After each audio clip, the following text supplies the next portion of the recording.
Hi everyone! Today this video is going to be a doming tutorial. I'm just going to show you guys how I dome this piece.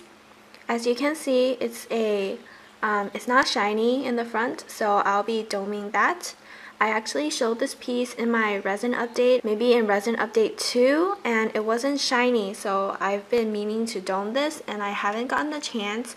So since a couple of you guys have been asking for a doming tutorial, I'm going to show you guys how I dome this piece. So this is my normal setup when I am doming. I dome on parchment paper or wax paper, and it's good to use because resin doesn't leak through it. So if you do have overspill, you can the parchment paper will catch that and you can just throw it away. It won't get all over your tables. And I have my resin mixed here. I just let it sit for a little bit and all the bubbles has risen to the top. And I use this is a used coffee stir stick for my previous batch, but you can reuse them. So you see there's just some white resin on top. And this is the silicone bowl that I use to mix my resin in. It's good to use silicone bowls because you can reuse them. And I'm not wasting extra condiment cups. So I have that. So I'm going to take my straw and just blow out some of the bubbles on top.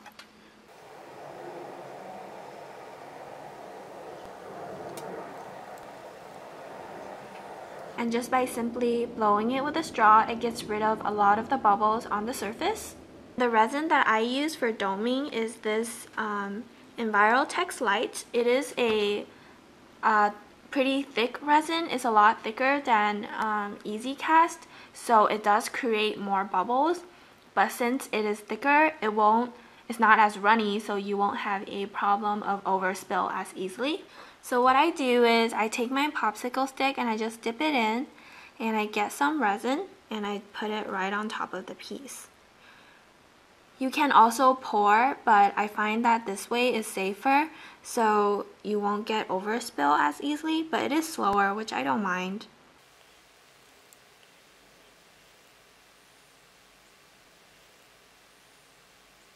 So I just drip the resin on here.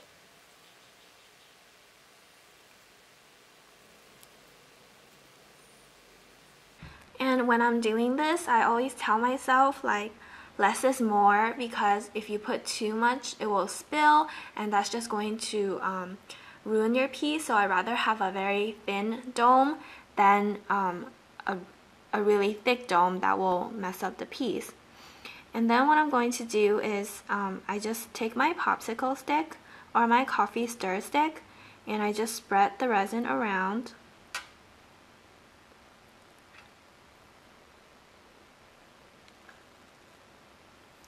And you can see where the resin has hit, it's actually gotten a lot shinier. So I just moved the camera a little bit so you guys can see better. So I just spread the resin around the top very carefully. You want to make sure that you don't break the water tension.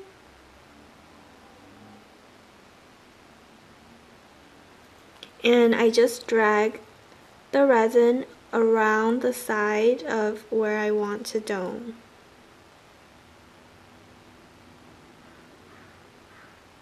Very carefully. You want to do this really slow because and another thing about adding less resin is that you can always add more. It's a lot easier to add more resin than take resin off.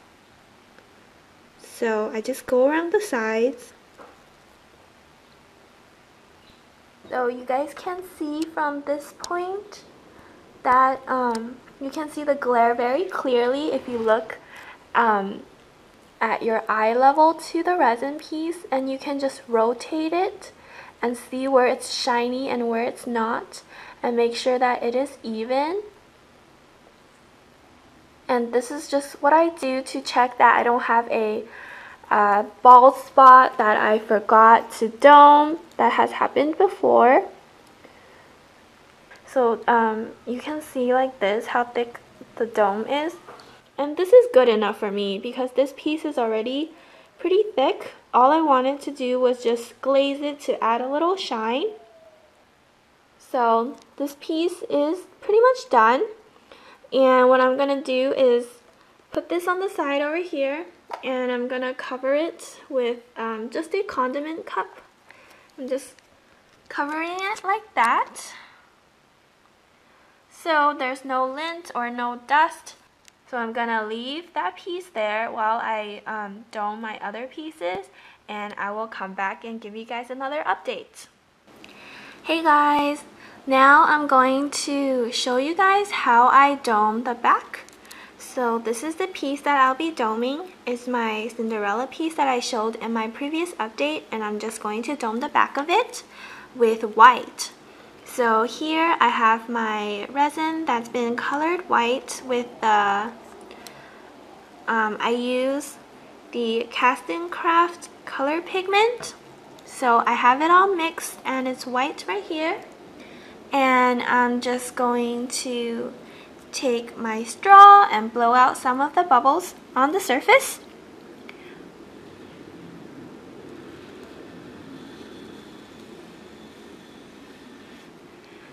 So for doming the back, since there is a lip around the piece, I've already sanded this piece, but if your piece has jagged sides, you want to sand them down with a sandpaper before doming, but you do want to leave a little bit of the lip. You see right here? You see that the edges curve up a little bit? That's the lip, and it will help hold the resin in the middle so it won't overspill. So doming the back is a lot easier than the front. And since I have that lip, I know that I'm going to dome a little bit thicker. So for the back, usually I just pour. So I'm just taking my silicone ball and I'm just going to pour a little bit of the resin on here.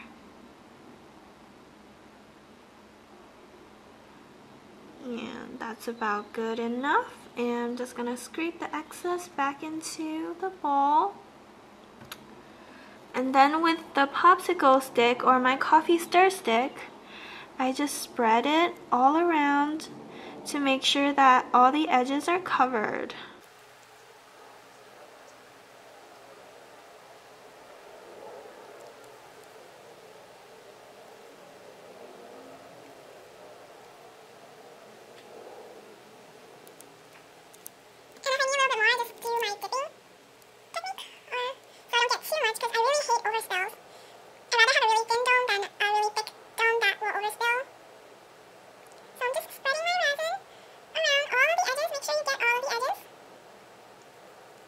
And if your surface right now is kind of uneven, that's okay, because resin will even itself out.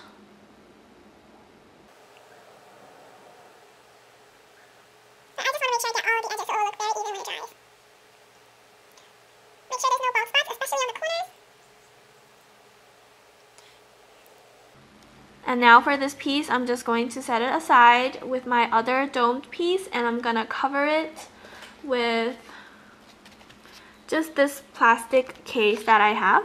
So I'm just going to put it over and it fits perfectly, and that will keep dust or anything lint from getting stuck to it. So it's been about 10 minutes since I domed this piece, and a lot of the bubbles has risen to the top, so I'm going to show you guys how I pop them.